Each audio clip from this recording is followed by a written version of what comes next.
نحمده ونصلي على رسوله الكريم اما بعد فاعوذ بالله من الشيطان الرجيم بسم الله الرحمن الرحيم قال الله تبارك وتعالى في القرآن المجيد والفرقان الحميد قل إن كنتم تحبون الله فاتبعوني يحببكم الله آمنت بالله صدق الله مولانا العظيم وصدق رسوله النبي الكريم ونحن على ذلك لمن الشاهدين والشاكرين والحمد لله رب العالمين۔ حضرات محترم، میں آپ کے سامنے قرآن مقدس کی ایک آیت کریمہ کی تلاوت کرنے کا شرف حاصل کیا، جس میں رب قدیر قرآن پاک کے اندر ارشاد فرماتا ہے قل ان کنتم تحبون اللہ فاتبعونی یحببکم اللہ۔ اللہ تبارک و تعالی نے ارشاد فرمایا، اے میرے محبوب، آپ لوگوں سے کہہ دو تم اللہ کو دوست رکھنا چاہتے ہو تو مجھ سے محبت کرو، اللہ تم کو دوست رکھے گا۔ حضرات محترم، میں آپ کے سامنے محبت رسول کے چند منٹ کے لیے آپ کے روبرو حاضر ہوا ہوں۔ انسان اگر دنیا کے اندر ذرا غور کرے، توجہ کرے کہ جس سے محبت کرتا ہے تو اس کے ہر اچھی بات کو پسند کرتا ہے۔ انسان اگر دنیا کے اندر جس سے محبت کرتا ہے اس کے تمام قول و فعل کو پسند کرتا ہے۔ انسان دنیا کے اندر جس کو چاہتا ہے اس کے تمام کردار کو اچھی طرح پسند کرتا ہے۔ انسان جس سے دنیا کے اندر اپنے محبوب بناتا ہے اس کی ہر اداؤں کو پسند کرتا ہے۔ لیکن اللہ تبارک و تعالیٰ نے انسانوں سے فرمایا، اگر تم مجھ کو اپنانا چاہتے ہو، مجھ کو دوست بنانا چاہتے ہو تو محمد عربی صلی اللہ تعالی وسلم سے محبت کرو۔ تو معلوم ہوا کہ اگر اللہ کو راضی کرنا ہے تو پہلے اللہ کے پیارے حبیب صلی اللہ تعالی وسلم کو راضی کرنا ہوگا۔ اگر رسول کو دوست بنانا چاہتے ہو تو رسول کریم صلی اللہ تعالی وسلم کے قول و فعل پر عمل کرنا ہوگا، اور رسول کو دوست بنانا چاہتے ہو تو اللہ کے پیارے حبیب صلی اللہ تعالی وسلم کے لباس کو اپنانا ہوگا۔ حضرات محترم، حدیث پاک میں آیا ہے، اللہ کے پیارے حبیب صلی اللہ تعالی وسلم نے ارشاد فرمایا، یعنی کوئی بھی مومن کامل نہیں ہو سکتا جب تک مجھے اپنے والدین اور اپنی اولاد اور تمام لوگوں سے زیادہ محبوب نہ سمجھے۔ برادران اسلام، اگر آپ کامل مومن بننا چاہتے ہیں تو رشتہ داروں سے زیادہ رسول سے محبت کرنی ہوگی۔ اگر تم مسلمان بننا چاہتے ہیں تو اپنے والدین سے زیادہ اللہ کے پیارے حبیب صلی اللہ تعالی وسلم سے محبت کرنی ہوگی۔ اگر آپ ایمان و تقوی والے بننا چاہتے ہو تو اپنے دوست،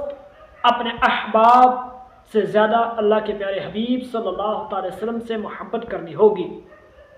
اگر تم مومن کامل بننا چاہتے ہیں تو اپنی جان سے زیادہ بھی اللہ کے پیارے حبیب صلی اللہ تعالی وسلم سے محبت کرنی ہوگی۔ اب ذرا میں آپ کو بتاتا ہوں، اگر آپ کامل مومن بننا چاہتے ہیں تو کب بن سکتے ہیں؟ کامل مومن آپ کس وقت مکمل ہوں گے؟ فرمایا گیا، اللہ کے پیارے حبیب صلی اللہ تعالی وسلم نے فرمایا، آپ کامل مومن اس وقت بن سکتے ہیں جب محبت رسول آپ کی اولاد کی محبت پر غالب آ جائے، جب محبت رسول دوست و احباب کی محبت پر غالب آ جائے، جب محبت رسول اپنے ہر چھوٹے بڑے کی محبت پر غالب آ جائے، جب محبت رسول اپنی جان و مال کی محبت پر غالب آ جائے۔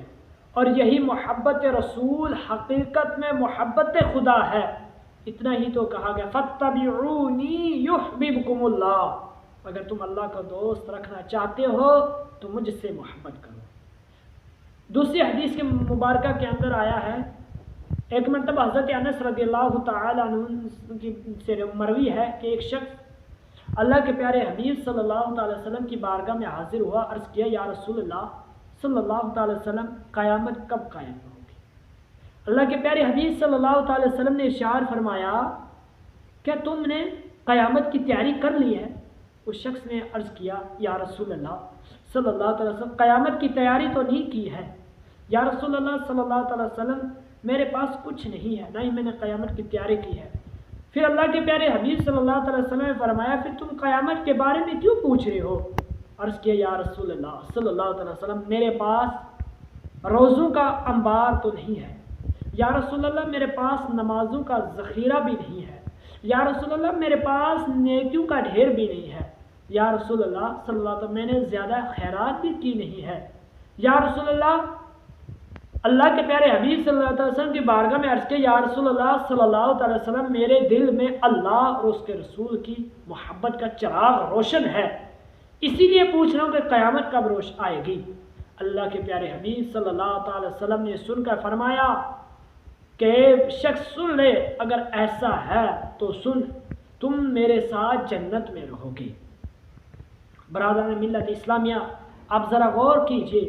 پتہ چلے گا کہ اعمال کا دار و مدار ایمان پر ہے اور محبت رسول ایمان کی جان ہے۔ اسی لیے صحابی نے کہہ دیا یا رسول اللہ صلی اللہ تعالی علیہ وسلم، میرے پاس نہ ہی نیک اعمال ہیں، میرے پاس نہ ہی روزوں کا انبار ہے، نہ ہی نمازوں کا ذخیرہ ہے، لیکن صرف اتنا ہی فرمایا یا رسول اللہ صلی اللہ تعالی علیہ وسلم، میرے دل میں اللہ اور اس کے رسول کی محبت ہے۔ تو رسول کریم صلی اللہ تعالی وسلم نے فرمایا اگر آپ کے دل میں اللہ اور اس کے رسول کی محبت ہے اور تمام نیک اعمال سے بڑھ کر اللہ اور اس کے رسول کی محبت کا چراغ دل میں روشن کیے ہوئے ہے تو سن لو، اس کا بدلہ یہ ہے کہ جنت میں آپ میرے ساتھ رہیں گے۔ اسی لیے حضرت صدیق اکبر رضی اللہ تعالی عنہ کا واقعہ ہے، ایک مرتبہ حضرت ابوبکر صدیق رضی اللہ تعالی عنہ عشق رسول کا پتہ لگائے کہ لڑائی کے دوران حضرت صدیق اکبر رضی اللہ تعالی عنہ اللہ کے پیارے حبیب صلی اللہ تعالی وسلم کی طرف سے آئے اور ابو جہل کی طرف سے حضرت ابوبکر صدیق رضی اللہ تعالی عنہ کے بیٹے تھے۔ جب جنگ شروع ہوئی، حضرت ابوبکر صدیق رضی اللہ تعالی عنہ کی محبت میں اپنے لڑکے سے لڑائی پر آمادہ ہو گئے۔ لڑائی کے کچھ دنوں بعد حضرت ابوبکر صدیق رضی اللہ تعالی عنہ کے لڑکے اسلام لائے اور ایک دن دوران گفتگو اپنی والد سے کہتے ہیں ابا جان، لڑائی کے دوران میری تلوار آپ کی گردن تک پہنچ چکی تھی، لیکن میں نے آپ کو باپ سمجھ کر چھوڑ دیا۔ حضرت ابوبکر صدیق رضی اللہ تعالیٰ عنہ نے ارشاد فرمایا میرے بیٹے سن، اس ذات کی قسم جس کے قبضہ قدرت میں میری جان ہے، اگر میری تلوار آپ کی گردن تک پہنچ جاتی تو میں عشق رسول میں تم کو بیٹا سمجھ کر چھوڑ نہیں دیتا، بلکہ دشمن رسول سمجھ کر تمہاری گردن اڑا دیتا۔ برادران ملت اسلامیہ، دیکھا آپ نے صدیق اکبر رضی اللہ تعالی عنہ کی محبت اللہ اور اس کے رسول کی محبت پر کام۔ واقعی جو مومن کامل ہوتا ہے وہ جان و مال، عزت و آبرو اور گویا احباب اور دنیا و آخرت ہر چیز سے زیادہ اللہ کے پیارے حبیب صلی اللہ علیہ وسلم سے محبت کرتا ہے۔ رب قدیر کی بارگاہ میں دعا ہے کہ رب قدیر ہمیں کہنے سننے سے زیادہ عمل کرنے کی توفیق عطا فرمائے اور اللہ کے پیارے حبیب صلی اللہ علیہ وسلم کی محبت کا چراغ ہمارے دلوں میں روشن ہو اور ہمیں پورا اللہ کے پیارے حبیب صلی اللہ علیہ وسلم سے محبت کرنے کی توفیق عطا فرمائے۔ وآخر دعوانا الحمد للہ رب العالمین۔ السلام علیکم۔